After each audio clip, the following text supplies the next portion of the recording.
Hi everyone, I'm Rebecca Poole, and it's my pleasure today to introduce Dr. Gary Foster, who is the Chief Scientific Officer at WW International.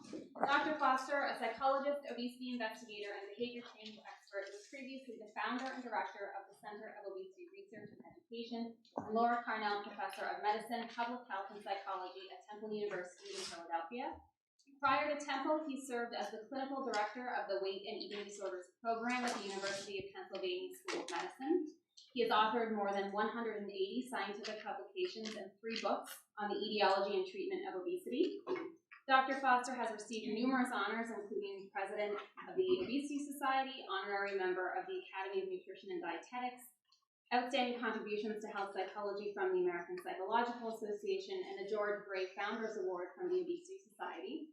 And also, just a couple of weeks ago, he won another award from the Obesity Society for, which was the Atkinson Stern Award for Distinguished Public Service, which recognizes an individual whose work has significantly improved the lives of those affected by obesity.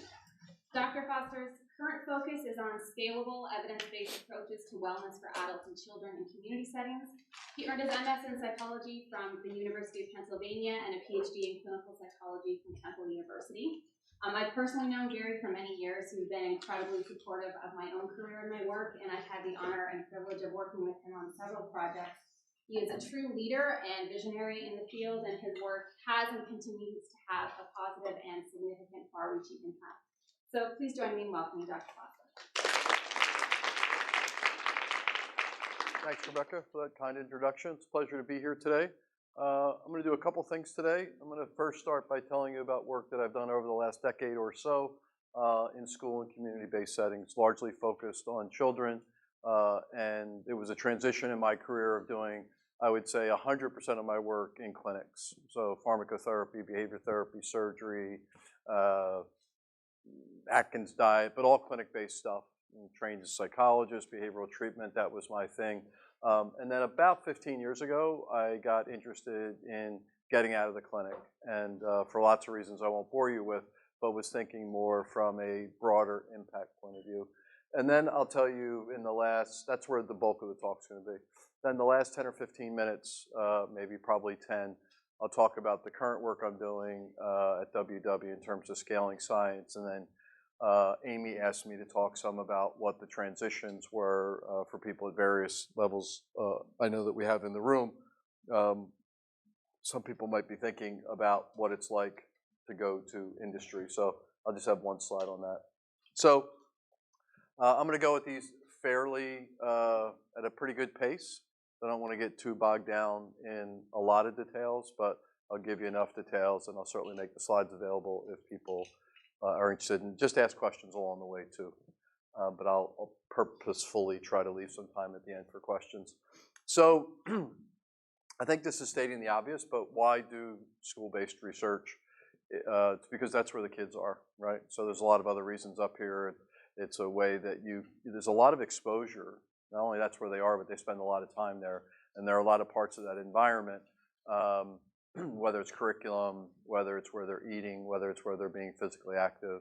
And in theory, those are environments where the healthy behaviors could be modeled by teachers, administrators. My own experience is teachers and administrators are more resistant to environmental change and taking your favorite foods out of the cafeteria than the kids are. But in theory, that's the way it goes. So the first study that I did some years ago was called the School Nutrition Policy Initiative. And a lot of the work I'm going to show you today is a collaboration between the Food Trust, which is a nonprofit in Philly that's focused on improving access to nutritious foods for low-income communities. And that it's not quite community-based participatory research because we're not exactly talking directly to the community members, but it's sort of a hybrid where we're taking a group that already exists in the community, is doing work in the community. And I think in the beginning, they were the interventionist, we were the scientists.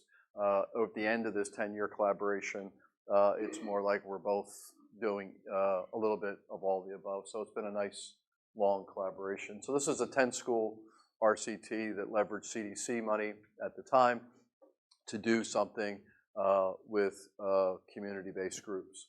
And I'm saying that because the intervention, as you'll see, was not designed with obesity in mind. It was around nutrition and arguably some misguided nutrition, which we can get into. But the intervention consisted, so it's a 10-school RCT, clustered design. Kids were in 4th to 6th grade, followed for 2 years, a little over 1,000 kids. The outcomes of interest were incidence of overweight and obesity after 2 years. You can see that they're about 11 years old. You can see that at that time, about 40-ish% of the kids were either overweight or obese. You can see the ethnic distribution is about what you see in Philly. This particular study was a little bit of an anomaly because it had a higher Asian percentage. In Philly, it's sort of Black, Latina, Hispanic, Asian, and white in that order. You'll see this in other studies, but generally, and the race differences, race ethnicity differences were controlled for in the analyses. Before I get to the data, let me just tell you a word about the intervention. The intervention was basically the policy that the Food Trust had at the time. So they had orange juice was a big thing for them. It wouldn't be for me as somebody who's interested in obesity. Limiting sodium in the cafeteria was a big thing. Wouldn't be high on my list from an obesity point of view. Not that those things, sodium is, okay, it's in the dietary guidelines, but wouldn't be the place where I would pick my spots. The schools did a school health assessment where they got stakeholders around the table, including kids, parents, PE teachers, nurses, to think about their environment and what they could do differently. I would say by any standards, a very weak intervention. There was nutrition education in the classroom. It was a nice thing. It was supposed to be targeted 50 hours of nutrition education in the classroom, loosely defined. So that would be if you cut up oranges to teach fractions, that's okay. And the way we could document those hours is that teachers had to submit those hours to get things like construction paper and scissors and other stuff to implement that curriculum. So this was all very CDC focused, a CDC health assessment, getting the CDC target of 50 hours of nutrition ed. So first thing, top line, is that there was no effect on obesity. So if you look at, these are all incident cases. So these are 4th, 5th, and 6th graders, followed at 6th, 7th, and 8th grade, and then said kids who did not meet the criteria for overweight or obesity in 4th, 5th, or 6th grade, when you looked at them 2 years later, were there new cases. So no effect on obesity, but a really dramatic effect on overweight. So it really decreased the new cases of overweight by 50%. There was a trend for remission in favor of the intervention group and a statistically significant reduction in overall prevalence, largely driven by incidence and this trend in remission. I have to say, I don't remember how old I was at this time, but young enough to still be stupid. And I remember thinking, like, this is easy. Like, modest intervention, go into school, make some changes. Prevalence went down 5%. Like, problem solved. This will be the last positive study I show you in this talk today. But it's a good start. So when we're debriefing as a study team around this number, we were all ecstatic that this was halved. But these are 4th, 5th, and 6th graders, not at a sleep apnea clinic, not at a clinic for lipid disorders. These are kids just going to school. And if even in the presence of an intervention that we're getting 7.5%, how could we get this down lower? So some of the informal conversation from the teams were, kids are, what was going on? I won't bore you with all the details. But one of the things that the staff noticed was that kids were coming in with these little black bags and it had food in them. And it turns out they were from local corner stores, depending on where you are in the country, called bodegas. And hadn't really even considered that. So we were so busy making the nutritional environment pristine in the school that we weren't paying attention to the context right outside of school. So this birthed this study, Healthy Corner Store Initiative. These are corner stores. They're not always on corners. This one happens to be. They mainly sell junk food and cigarettes at the end of the day. They're very small. You can see some of the demographic or physical plant locations. They're literally often located a few hundred feet from schools, and they are staffed that they're a lot of activity in the morning, a lot of activity in the afternoon. I'm not going to show you data. We've done a lot of work in Philadelphia on this topic. We've looked at hundreds of corner stores, tens of thousands of pieces of data. What I'm going to show you today is a randomized trial because it's just methodologically tighter, but the results are the same whether we do a natural experiment in hundreds of corner stores and thousands of kids, or whether this is an RCT that you'll see in a second. We stayed with the 4th to 6th graders because we're concerned about this incidence blip that, left untreated, 15% of kids who did not have obesity in 4th, 5th, or 6th grade would have it later. So the goals are really to decrease the purchase. This is the primary outcome of high-calorie snacks and beverages. We had just come off this other study that I talked about, and there was a paper published by a colleague, Kelly Bordell, who we looked at the yak and the I think it's called the yak. It's got 2 A's in the middle. Anyway, they're both self-reports of diet and physical activity in kids. And we published a paper to show that there was absolutely zero, and sometimes inverse relationships between diet, activity, and measured body weight. So I was committed at that point that we're not going to ask kids what they're eating because, there was all kind of crazy things in that paper, but then none of them made any sense. So we said, let's just observe kids. So what we did is, we's very liberal here. I did none of it. Our staff, gratefully, I'm grateful for, went out and observed kids. And what they actually did is when they came out of the corner store, they said, this is the kind of people that your parents tell you to stay away from. Could we look in your bag? Right? So we did, then we asked with lots of IRB, appropriate conditions, grade, make sure that they were in the cohort, in the target cohort, and then actually looked at the foods. And we had then gone back into the store and cataloged everything in terms of nutrition, calories, et cetera. So that's the outcome. By the way, for folks who do works in the community, this won't be any surprise. We had to do a lot of community work before this. We had to put signs in corner stores that this is happening, signs in the schools, talk to parents. Like, you just can't show up and say, like, what's in your bag, right? On the other hand, if we just say, like, how many candy bars did you eat over the last 6 months? Good luck in getting a signal on that. So this is a compromise, which I think is interesting methodologically, but not easy to implement. There were same 10 school design, but it was proximal corner stores, which was within a couple blocks. So there were 12 and 12 in intervention and control, same model, measure weight. Primary outcome in this study was not weight, but it was the actual calories of things that walked out the door. So the number of calories in that bag. Again, not surprisingly, 4th to 6th graders, about 11 years old. You can see the race, ethnicity, background, again, mainly Black or Hispanic, followed by Asians, others, and whites. This is still a piece of data, even though it's dated now, that strikes me as problematic. So these are kids all in poor neighborhoods. Our studies have generally been between 70 and 85% of the kids are eligible for free and reduced lunch. They're buying 2 items and they're spending $1.07 a day. This is what they spend it on.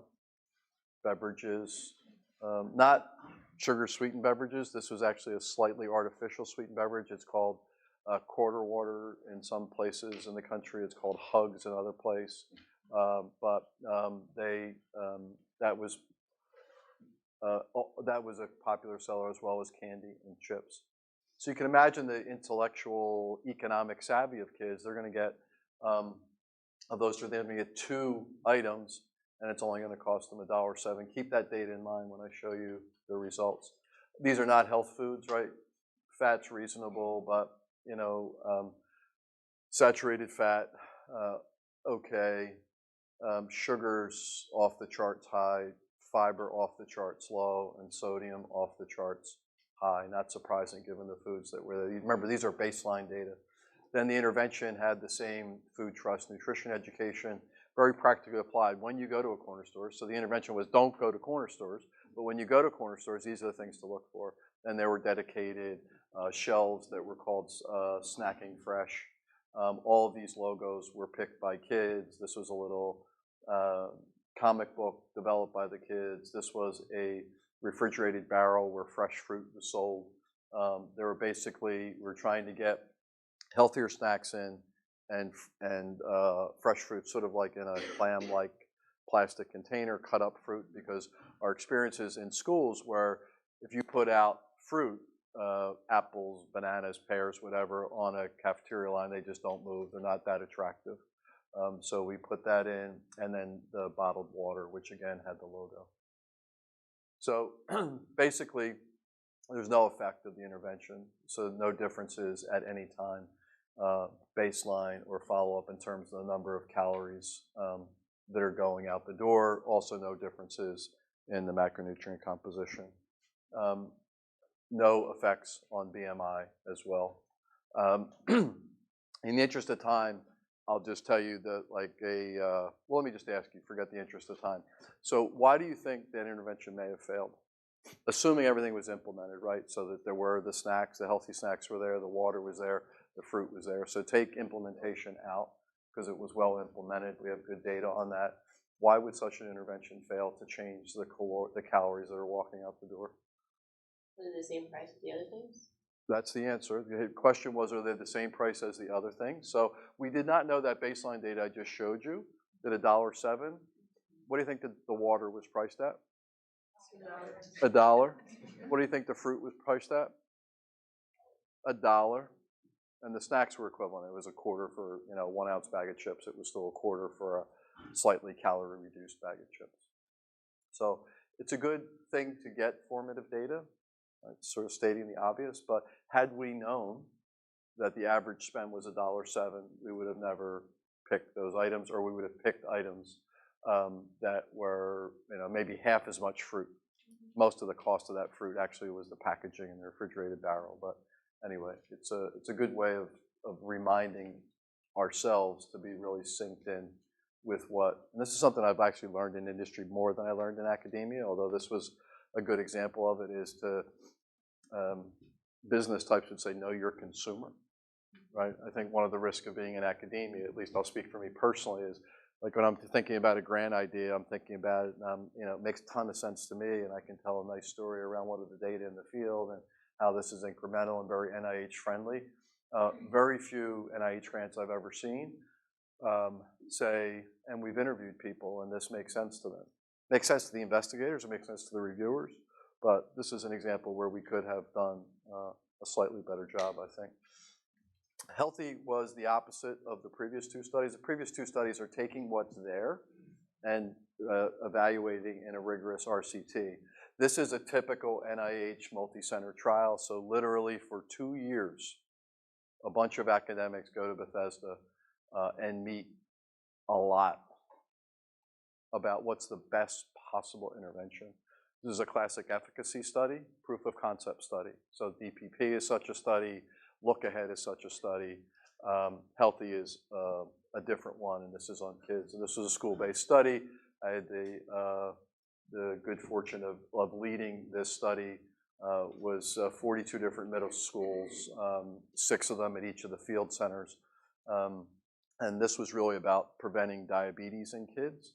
Baseline data showed that diabetes was a lot higher than it was 10 years ago, but it was like 1.2%. So it wasn't enough to power on as an outcome. So what we powered on were the risk factors for diabetes, which is a BMI above the 85th, glucose above 100, and insulin above some number I can't remember, I think 30. And we tried to get a enriched population for risk, or a high-risk population. So they had to be greater than 50% minority and greater than 50% free and reduced. This, again, was a randomized trial. You can see the consort diagram. We didn't lose any schools, which is really important in a clustered randomized trial. We always, in all these studies, lose a fair chunk of kids. That's problematic, and it creates some analytic difficulties. The face validity of it is less problematic, at least to me, because upwards of like 95, 96, 97% of the attrition is because kids transfer. It's very common in inner city neighborhoods. And also importantly, there's no difference between control and intervention. So it's not like kids are transferring because they hate the intervention. That would be a very big problem.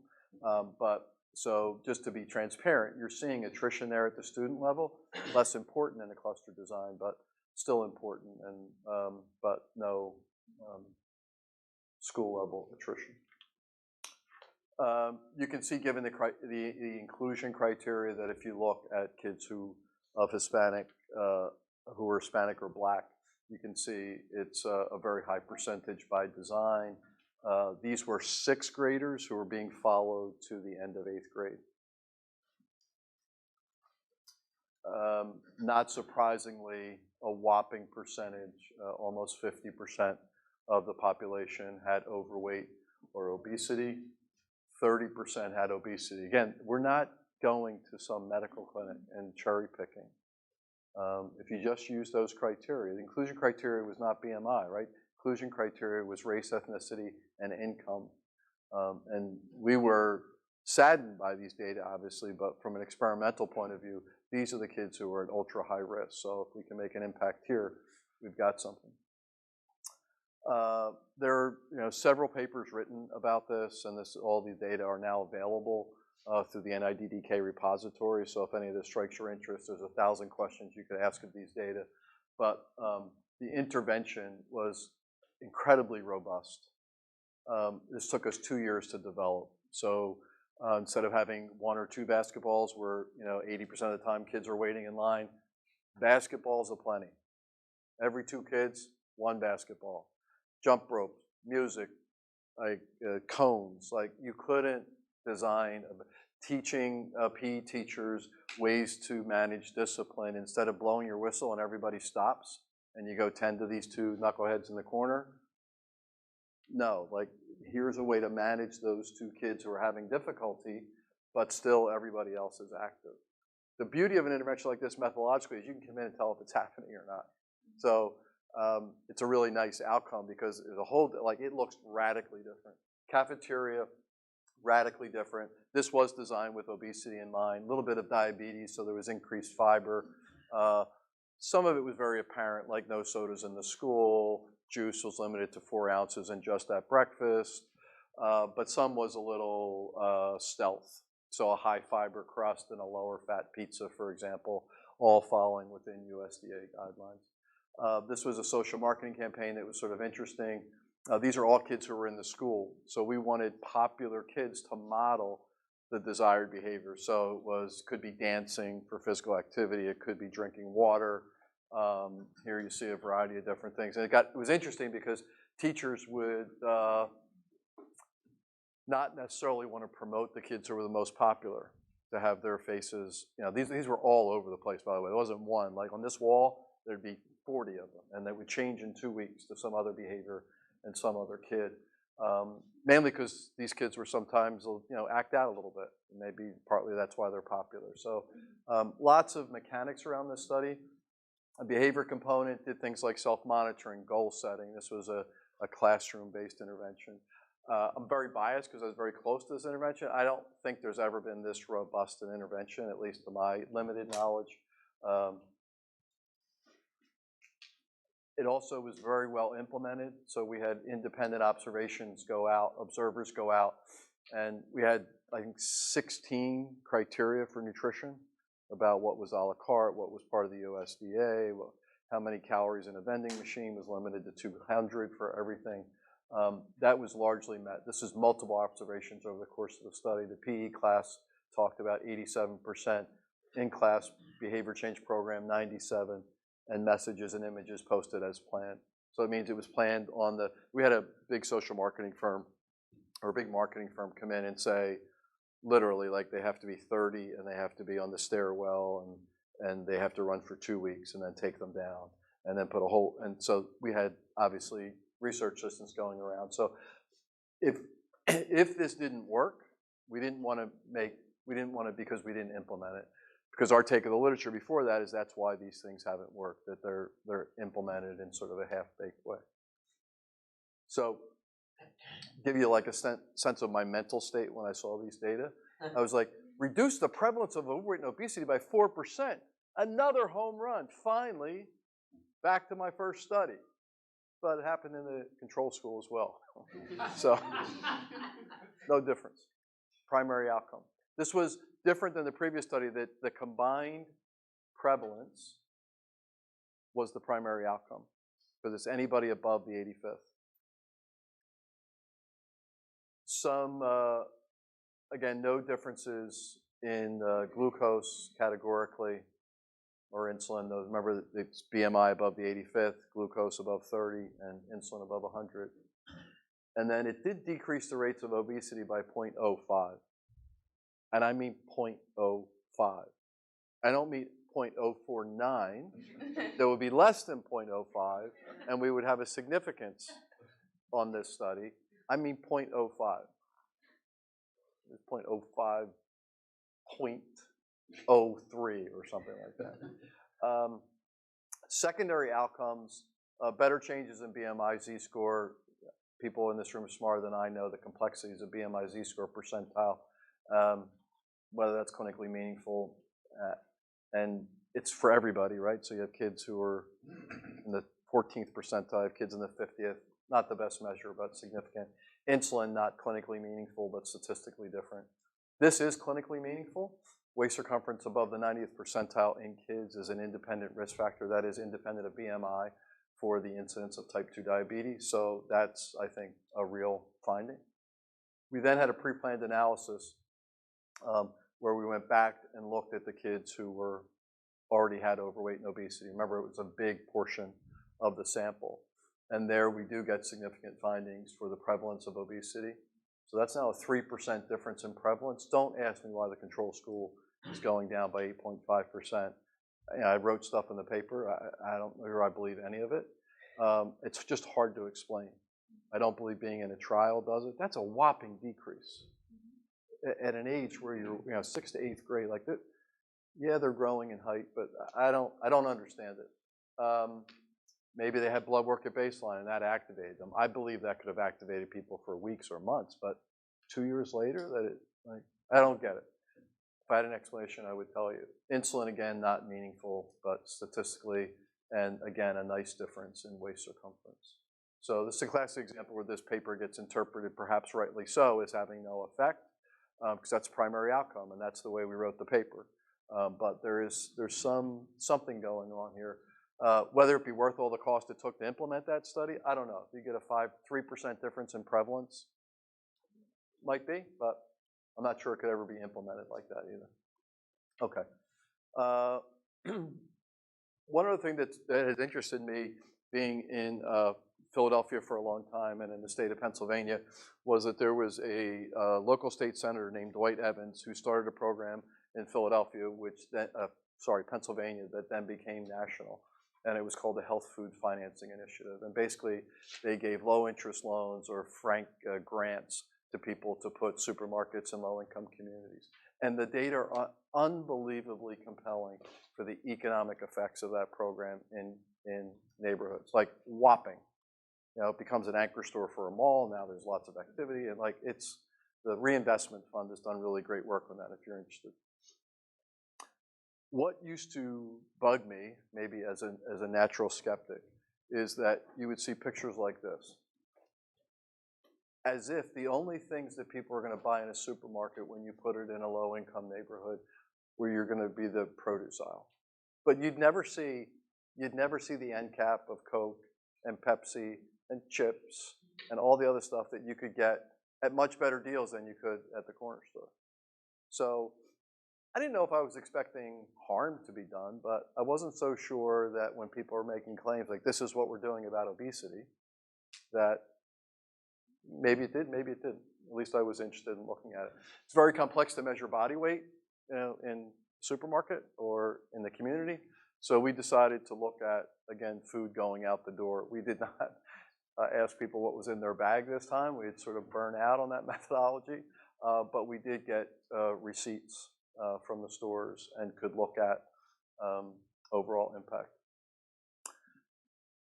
We had learned about the knowing your audience a little bit better. So the first phase of planning was to sit down with grocery store owners. These were two different owners. They owned, about half the stores, maybe 2/3, 1/3, about what our plans were. And what we said is, like, we want to take foods in a category. Let's say cereal. Let's say ice cream. Let's say hot dogs. And we want to favor one product and discourage another product as a healthier or less healthy. And we went in with a point of view that we didn't want to say that it was healthy or unhealthy. There's all kind of attributions about what it must taste like, if it's healthier, et cetera. So we thought we were pretty savvy. And I remember the owners saying to us, like, really? What's the message we're going to give to our shoppers? That we're going to sell food to you, actually going to have it on the shelf that's unhealthy. We're not saying it. Just not going to do it. All foods in moderation, but reasonable point. So we decided to not discourage actively the sale of any of the products, and to do that in a way that I'll talk to you about in 1 second. So that's what we had to do. We reviewed sales data. Let's see if the next slide has the categories that we used. So think about a category like canned pasta, cereal, bread, hot dogs. And then we said, okay, what are the criteria for it to be the promoted or healthier choice? That's internal jargon. It had to be fewer calories. So low-fat hot dogs would win, lower-fat ice cream would win.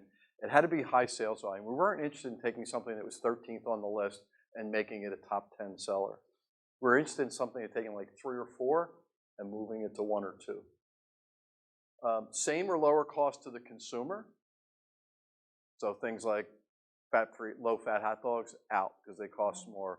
Lower-fat meats, out, they cost more. Lower-fat ice cream, out, it costs more at the time. Profit neutral or better because we didn't want the owners to say, oh, we're going to do this great collaboration, we're going to get good PR out of it, but as soon as the study leaves, we're not going to do this anymore because if the healthier item had less profit. National manufacturer because we wanted to leverage their consumer insights. And this was funded partly by USDA and partly by RWJF, Healthy Eating Research. So we wanted to make it relevant for families and children. The categories that we got to were ready-to-eat cereal, milk, soda, and water, and frozen entrees. So the recommended products were any milk that was not whole. Cereal, we picked Cheerios and Honeycomb. For those who come from a nutritional background, sometimes this makes people apoplectic, like, what? Like, you're actually recommending frozen dinners? Remember, we're not interested in taking something that's 10 and making it 8. We're looking for common foods and looking for a product that meets those criteria. So from a behavioral point of view, it's a small change. Not really going to talk about it, and I'll show you how we implemented it. For in-aisle beverages, it was Diet Pepsi. Why Diet Pepsi instead of Diet Coke? Because Diet Pepsi is whoppingly more popular in these neighborhoods than Diet Coke, or Coke products overall versus Pepsi. And so that was in-aisle, and then at the checkout, we did 0 calories, any 0-calorie soft drinks and water. So how do we do this? We wanted to make this scalable, and we wanted to make it stealth. So what we did, whole milk, remember we want to decrease.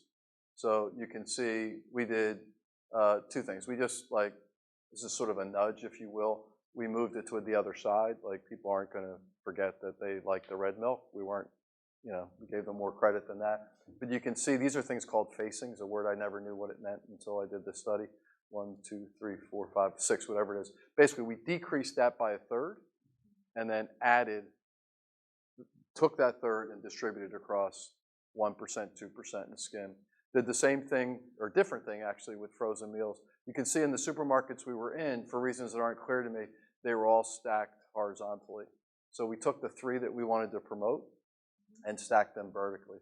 This is where some people get apoplectic. They're like, well, that has like macaroni and cheese and chicken nuggets? Yes, it does, but the alternative had all that plus a brownie. So you just sort of have to pick your spots. Cereal. before, you can see we did the same thing with, oh, no, we didn't. Sorry, take it back. Cheerios and honeycombs. This is pre. You can see where they are. We made them more prominent. The rule in this category, instead of a third, was you have to give as many facings to the cereal we're trying to promote as the cereal with the highest number of facings has. So let me just operationalize that for you. So among this brand of cereals, this is all one brand, Cocoa Pebbles has 1, 2, 3, 4. That was the most. So honeycomb had to go from 2 to 4. Cheerios was already had a lot of facings, but Honey Nut Cheerios had 1 or 2 more. So we just took the highest number of facings in the cereal category and made sure our product was that way, and we also elevated it. So this is basically just a placement strategy. It's not price, it's not promotion, it's just placement. Last thing we did the same thing here that we did with milk. So we cut the regular soda by a third and increased the diet soda by a third, and also did placement. You can see diet's down here. Now diet is up there. So meat compliance was 73%, really good in milk, cereal, and frozen meals. In-aisle beverage and checkout coolers more difficult because the store didn't do it, right? So Pepsi comes in and does it, and I don't think they're up to anything malicious. They're just, somebody's on vacation, somebody's filling in, somebody's sick. So they have what they're called a planogram, and it says this is how you stack it.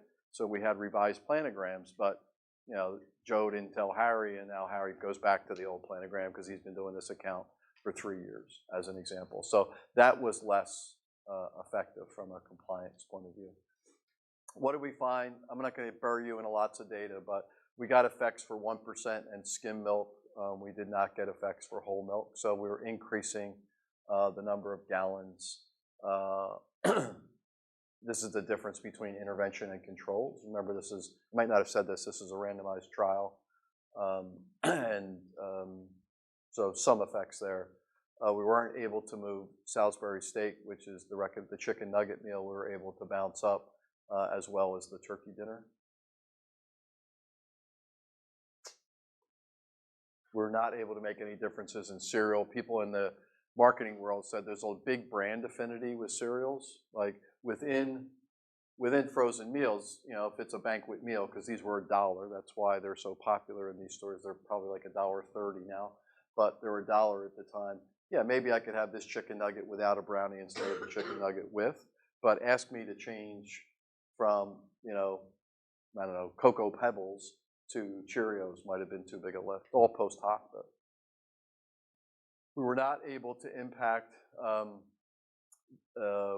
soda, but we were able to increase purchases of water, both in aisle and at the checkout coolers.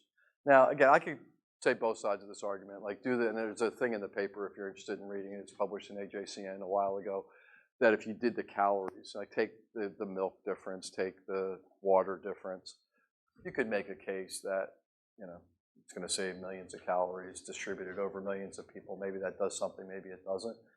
My point in this study is really that you can do things to manipulate the environment, and these are probably things useful to consider, even if they have trivial effects when you're putting supermarkets into low-income neighborhoods. Let's not assume that, giving people access is all positive access, that there are foods that are likely to be obesogenic.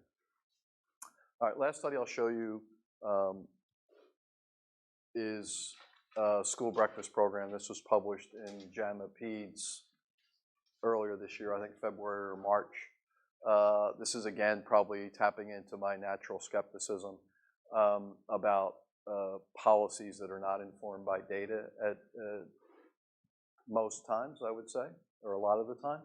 So there's lots of and also just spending a lot of time in schools and watching stuff. Cross-sectional studies link obesity with breakfast skipping. So kids who skip breakfast have a higher prevalence of obesity.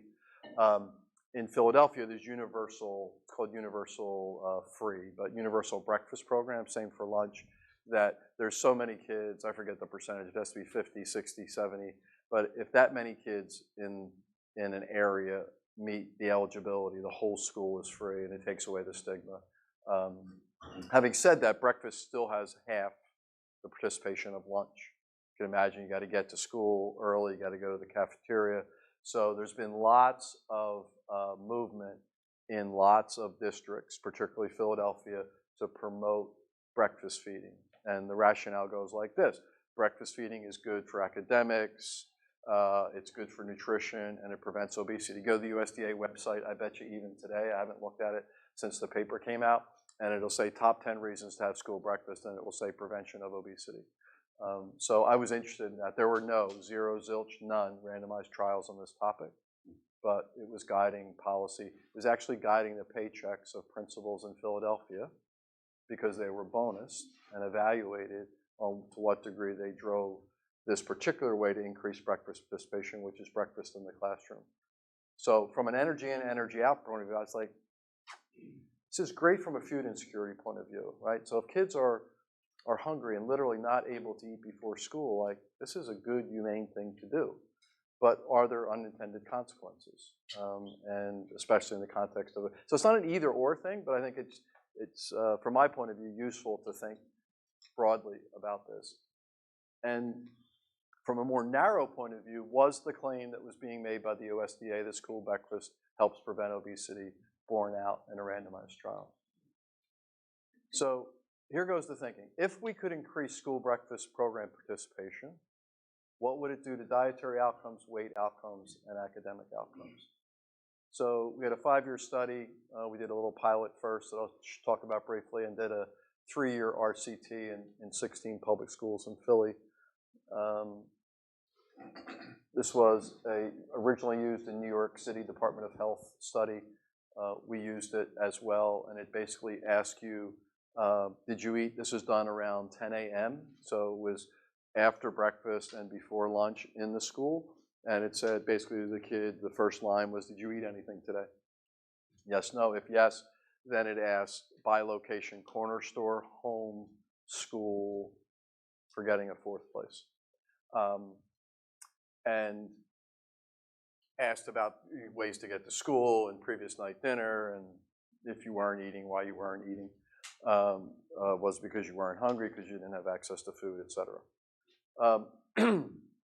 And we had measured height and weight. So this was a good way for us to, so this is a pilot just to get our act together for the big study. You can see, I can't see the sample size. I think it's about 800 or so. It was 3 different schools. We're back to our 4th to 6th graders, age 11. And you can see what was originally shown in the New York data is that this is before any intervention, that about 50% of the kids have one breakfast. And breakfast, importantly, is defined as having anything with calories in it, so water doesn't count, for example. If you had something at the corner store and something at home and something at school, that counts as 3, right? Not every food item. If you had 2 items, it doesn't count as 2 breakfasts, but it was sort of location equals breakfast if it had calories. Not a perfect definition of breakfast, but that's what's been used in the literature and what we used. This replicated data, these cross-sectional data, breakfast skipping was associated with the highest BMI. So like, all right, we're on the right track. If we can get this number down, we should be able to impact. But I'll say it again, maybe not for the last time, no randomized trial had done this. So again, collaboration with the Food Trust, the School District of Philadelphia, and my colleagues at Temple, a 3-year cluster randomized controlled trial, and the intervention had, primary outcome is incidence of overweight and obesity combined. Secondary was prevalence of overweight and obesity, incidence of prevalence of obesity. These are separated. And a process variable really is participation. So though it's an outcome we're collecting, if we don't get differences in participation, there is no study. So it was really an important thing for us to get right. So we have about 1,362 kids followed over 2 years. You can't see any of these numbers, but it has the same benefits and weaknesses of the previous studies I've shown you. No attrition at the school level, about 42-ish% attrition at the child level, 98% of that accounted for by transfers, and no difference between control and interventions. There were some differences between completers and non-completers, especially around race, so that was all adjusted for in the analyses. What was the intervention? BIC is just breakfast in the classroom. Literally means the first 10 to 15 minutes of the school day after the bell rings, kids are in class, they can go up and get a breakfast. And it goes, they sit at their desk and they eat the breakfast. Nutrition ed, this is all importance about eating a healthy breakfast that doesn't all have to happen at the same place. We weren't forcing kids to eat at school, but we knew that would be there and sort of tried to talk about that, work with the district about how to make it more appealing, serve healthier, but also just more appealing foods to kids. There's a lot of barriers here, right? Moms say, like, what do you mean? I don't care if it's a free breakfast. It's my mom thing to do to feed my kids before they go to school. But that's difficult to scale. So now we have to talk to every mom about what, or grandmom or dad or about what to serve for breakfast. It's not really scalable. We thought we could scale this better. Corner store marketing, there were things specific to breakfast foods in the corner store itself, and then parent outreach with newsletters written in the voice of parents based on focus groups of parents. This is how I get my kid to eat healthy things at breakfast. Do you see what's being happening at school this month for breakfast? Have you checked out the menu? That kind of stuff, not the research team telling parents what to do. This is what it looks like. Here's the different materials that were used. This is literally what breakfast in the classroom looks like. So point one, thankfully, is when you do a randomized trial, you like to have a difference between groups on the thing you're trying to manipulate. So the independent variable was successfully manipulated through randomization. So this is breakfast participation. Doesn't quite double, but just about. Plateaus off a little bit in intervention, flat in control. So here comes the setup, right? At this point, we're really delighted. We've got the environmental manipulation, the experimental manipulation done, and what do we find? So the claim that school breakfast increases or prevents new cases or prevents overweight and obesity, just not true. If anything, and I'm not even going to say the word trend, but there's no effect. Let's just say it that way. So the claims that are being made around that just aren't borne out by an RCT. It's one RCT, it's one study, one city. Let's not act like the problem's solved, but compared to a dozen cross-sectional studies, I think it's more powerful. There were, however, as an unintended consequence, significant increases in obesity incidence. So remember, primary outcome is combined incidence of overweight and obesity combined. This is just looking at obesity. It's not a trivial increase. That's at midpoint. If you look at the endpoint, it's about 4% in controls, and it's almost 12% in the intervention.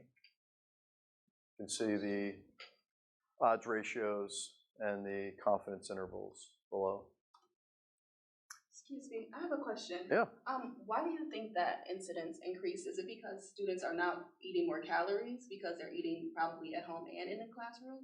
Be the hypothesis. I mean, I don't know how to explain it except from an energy balance point of view. So just very crudely, basically, you could say kids are eating more, they're moving less. Mm-hmm. Easier to impact your weight by intake than activity. So that would be a plausible hypothesis. I'll show you some data in a second. I won't show you much data because it's not published yet. And I don't have my hands on it easily, but the number of meals went up. We don't have a great estimate on calories because of that checklist I showed you was like I had potato chips, I had eggs, like we don't know how many, and it was really looking at general food categories rather than portions. Increases in obesity prevalence as well. So if you look at the prevalence, that's I'd say call it a 4%, maybe 5% increase in overall prevalence. So these are a little bit downing data, right? Because this is supposed to, the rationale from, forget food insecurity for a second, I'll return to that in 1 minute. But from an obesity point of view, if this is supposed to prevent obesity, it not only doesn't do that, it actually increases obesity. Like, boy, that's a potentially very misinformed policy play. Kate Bauer is taking the lead on a paper that's under review now. I think it's under its first revision, and to looking at breakfast behaviors, as she's termed it, from this trial. So these are all the effects. I'm not going to go into, in the interest of time, the magnitude of these effects, but no effect for skipping breakfast. So the number of kids who said, I haven't eaten anything yet at 10 a.m., no difference in intervention and control. This is a big surprise to me. I thought it was, I forget the percentages. I think it's around 9–10%. So it doesn't seem like putting food in front of kids in a place where it's free, you get around the barriers, you don't have to go to the cafeteria, you don't have to come to school early, isn't solving that problem. So I think there's more work needed to be done is qualitatively, what's getting in the way? Shouldn't be money, shouldn't be access, like what else is going on? Because food insecurity is still an issue. Kids not eating breakfast is still an issue. It increased the number of kids who ate at school. Okay, that's pretty good, but not the kids maybe who matter the most. No differences, decreased the kids who ate at the corner store, so the intervention may have had an effect there. It decreased the kids who ate at home. These all sort of go together if you're eating more at school. But when you look at school, corner store, and location, the net is they still ate at more locations in the intervention than the control school.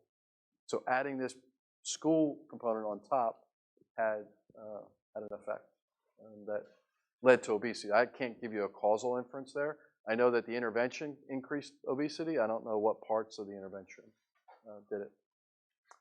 Again, very crudely, dietary intake, just looking at the categories of food we have, we condensed them into 7 different categories. Sugar-sweetened beverages went down, juice went up. I don't know whether that's positive or negative, frankly, but it went up. Not surprisingly with school breakfast, where juice is offered a lot. Met school breakfast program requirements, not surprisingly, if we double the rates of eating the school breakfast. But no differences in milk, fruit, grain products, meat or meat alternatives. And it also decreased SOFAs. There's another paper that is just being written now that looks at the impact on academic scores. That's another positive benefit of school breakfast, is that it's really good for academics, and there's some test score data that would support that.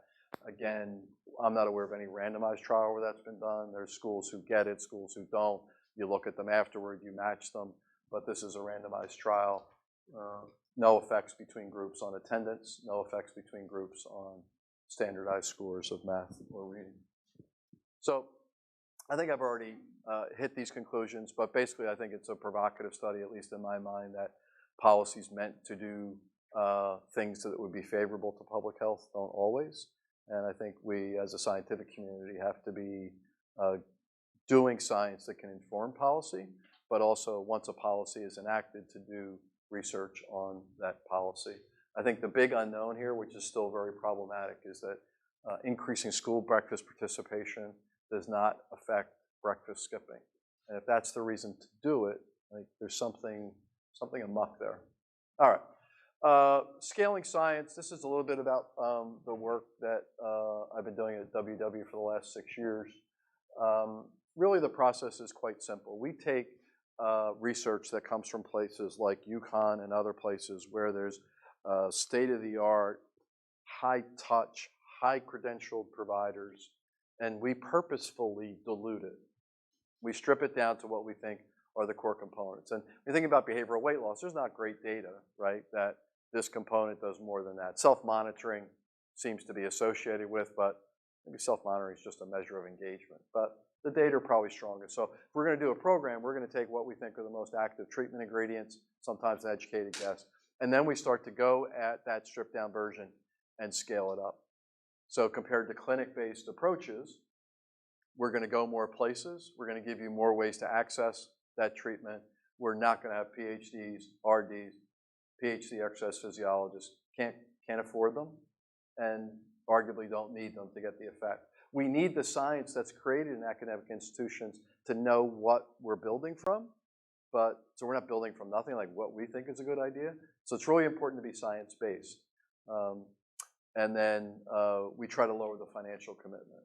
You know, outside of clinical trials, if you went to go to a multidisciplinary weight loss clinic at an academic medical center, it's going to be $3 grand maybe for 6 months. Could be a little bit more. So that's sort of the nutshell of how we think about the process. Oh, and by the way, we are wholly accepting of a dilution of efficacy. So the literature in behavioral weight management is, 8-10%, depending on what reviews you read. We're happy if on average we get 5 or 6%. Right? We'll take it because we're going to touch exponentially more people than of more. Well, I'll just leave it. More people. This is we reimagined our purpose as a team about 18 months ago to we inspire healthy habits for real life. People, families, communities, the world, everyone. This isn't a scientific statement. There's no way to measure this, really. It's an aspirational North Star. It's our guide. And what it says is you don't see the word weight in there. So partly it's announcing our evolution from Weight Watchers, which is narrow and for lots of reasons not a good name to have for a company, even if you were just in the weight management business. But it also signaled that we were going into areas other than weight. We have 3 tenets that guide that. Just giving this as background, this is how we think about, we have science and we want to scale it. Well, that's great, but how do you think about as an organization how you might scale it?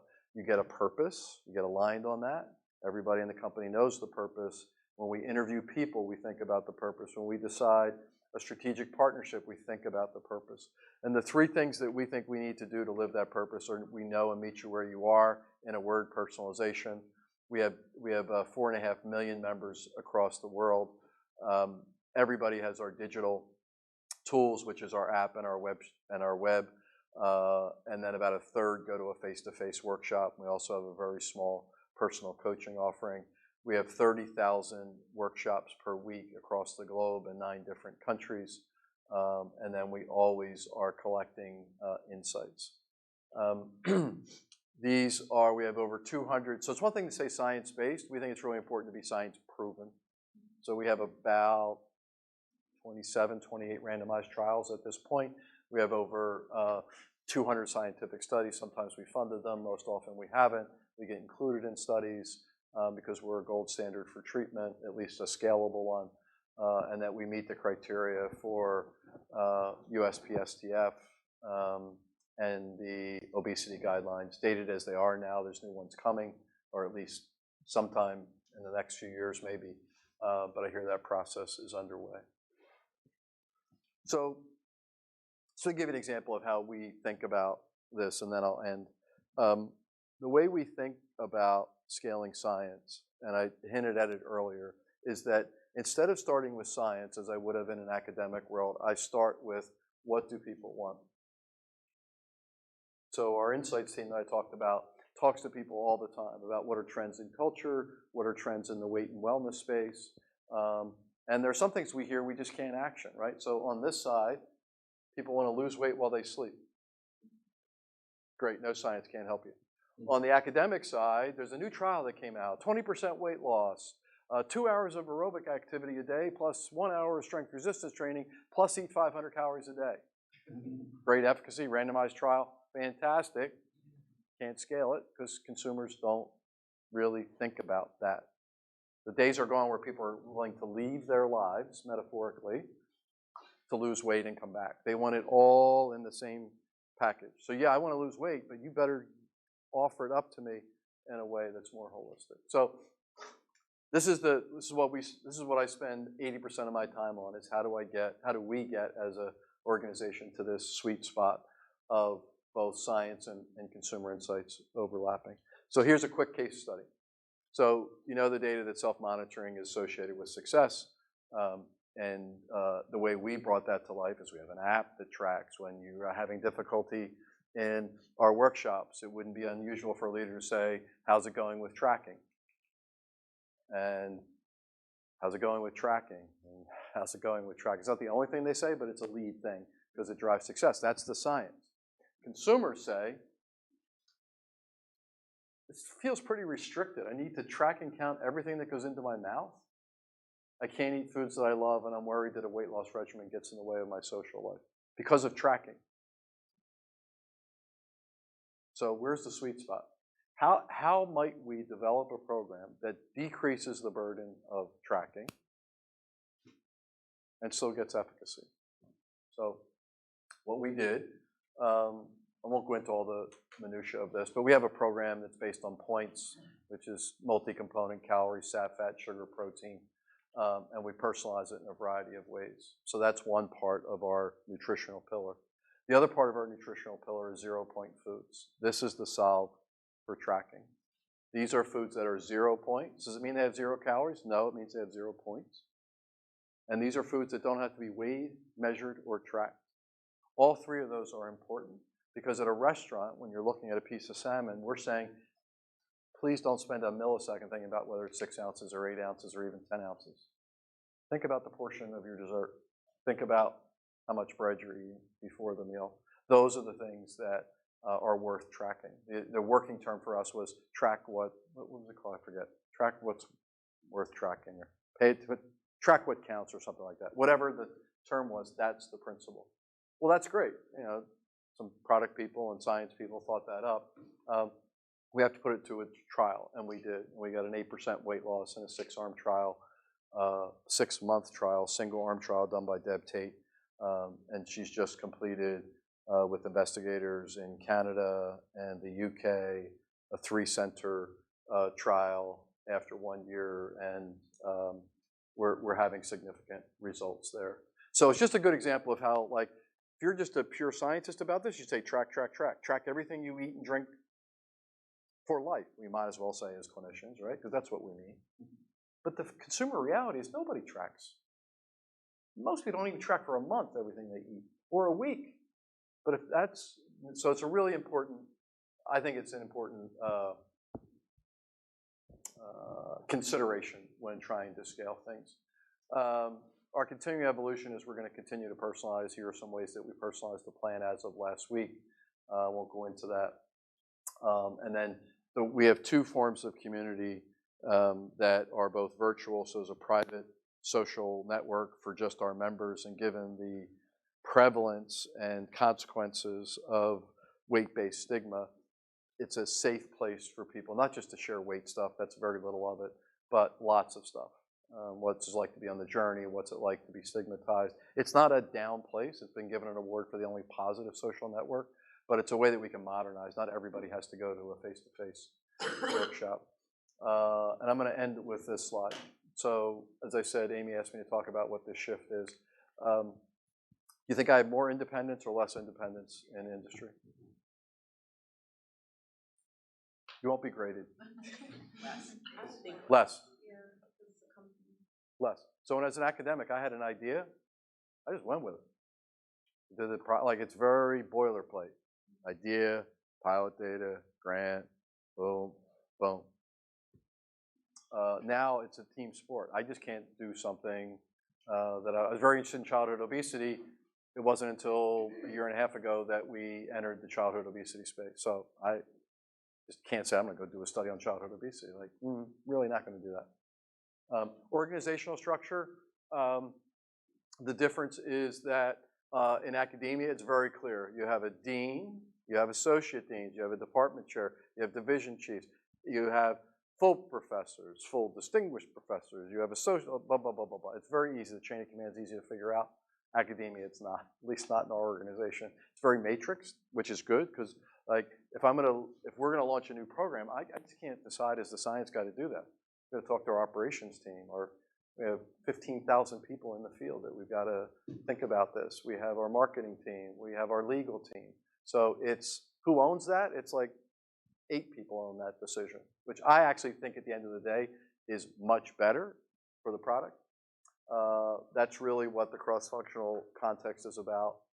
Quality of life better or worse in industry? It's an N of 1, by the way. But I think better. why would it be better? They work you to the bone and all about money. Because it's also teamwork. Yeah. As we stated before. And Yeah. if they're promoting health, I would hope that they would think that you would have a good quality of life. Wellness companies should be a leader in wellness for its employees is a thing we say a lot. I'll tell you the biggest shock for me. When I was in academia, I was in an academic medical center, 100% soft money. So with those caveats, I did most of my work after 6. Like, that's when I started to get cranking on emails, writing, because you're doing other stuff during the day. when I got to then known as Weight Watchers, and I was sending emails at 8 o'clock at night, ooh, like it was not tolerated. Like, I got, like, what are you doing? Well, people don't have to answer them if no, do not send them. People, especially those who work for you, will think they have to respond. It's a totally different cultural shift. Surprising to me. I thought it'd be the same intensity. I wasn't looking for but I bring it up because it's a surprise. The other thing that's surprising, research productivity. I did a count the other day. I asked somebody, to be truthful, to do a count of the, this is not a pre-post test, that would be a little too narcissistic, but the papers that I published since 2013 when I went there, and there are about 85 or 90 papers. And the only thing that's changed since I went to industry is the first couple of years I was at WW, all of those papers had nothing. None of those papers had anything to do with WW. Now there's half and half. So if you look at the number of papers I published in 19, half of them are going to be WW and half of them are going to be the kind of stuff I talked to you about. So I'm sharing this because these are things I wouldn't have expected. I would think research productivity goes down. And I was okay with that. Like I published a lot of papers. Like, do I need 10 more papers? Do I need 20 more papers? I don't think so. But if that's important to you, you can still do that. I think there's pros and cons, and it's an individual end of one story. So I'll end there. Thanks for your attention.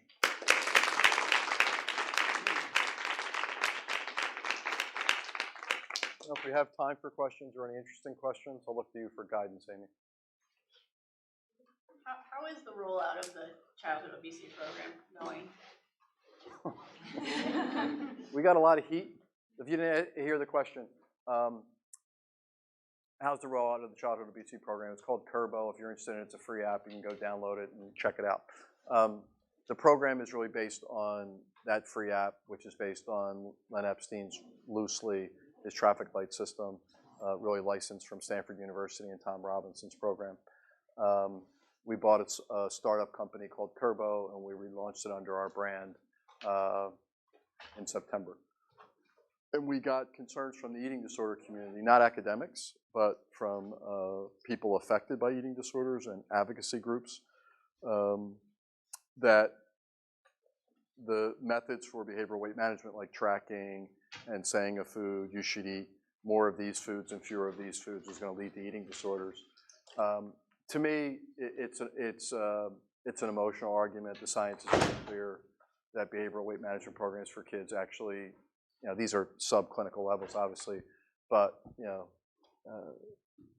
decrease all of the actually not just improve all the things you might be concerned about: weight, eating disorder related thoughts, behaviors, over restriction, and obviously we have a lot of those things baked in. So I don't want to go down the rabbit hole of addressing concerns that I think don't have an empirical basis, but I would say it's gone well. We're committed to it.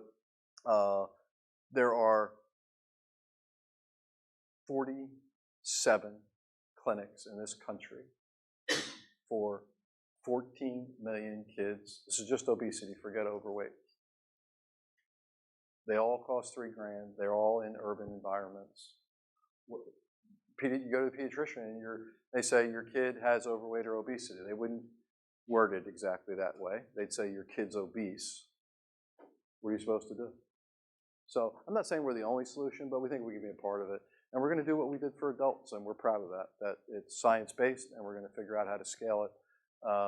One of the reasons the founder founded it is because she took her kid to Stanford, and the kid said, I'm not coming here every week. I don't want to be without it. Like, literally, isn't there an app for this? Mm-hmm.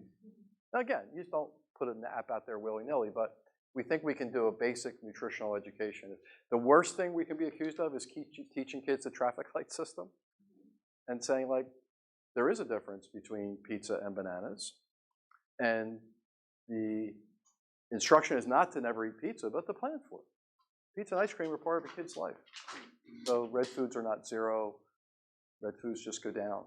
And on average, we produce very little weight loss, but as kids are growing, we reduce BMI percentile. So we had a consecutive case series. It's not an RCT published long before we got involved with the company, but it was just published a couple days ago in JMIR. If you're interested, you can look it up there. So it's been a little bumpy, but and distracting, but we really believe in what we're doing. We think that there's a lot of unmet need out there, and we think we can make a difference like we have with adults. No. So I'm a doctoral student who's interested in a career in industry. So what advice would you give a student on how to prepare for a career in industry? I think to try to get some experience in industry, talk to people who are in industry.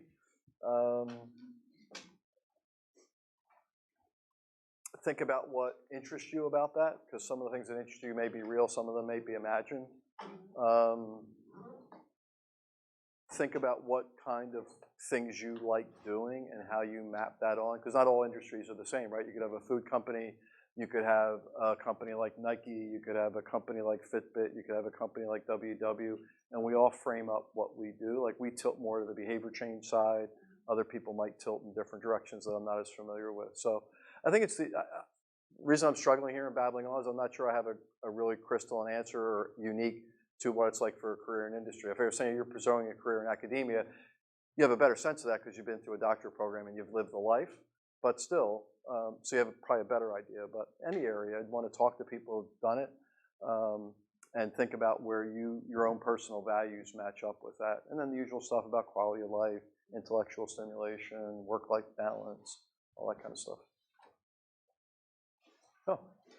I'm curious about how you and WW balance like your typical user is going to be, higher SES, possibly even of lower weight compared to the folks that, a lot of us really want to help the most, have the greatest need in terms of prevalence of overweight and obesity. So kind of how do you hold those two things and work best with that in an industry setting?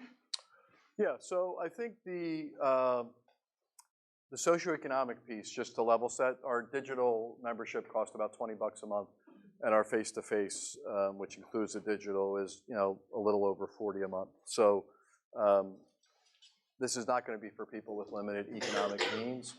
I don't think they're extremely wealthy either, but I don't have great data on that. But it's a source of continued debate for us about where we can have the biggest impact. There are costs associated with doing these things, so it's difficult to make it free. One of the ways we do this is we just formed a foundation less than a year ago called WW Good, which does a lot of independent fundraising, a lot from our field, and gives a month's worth of free fruits and vegetables to people in low-income communities. Is that enough?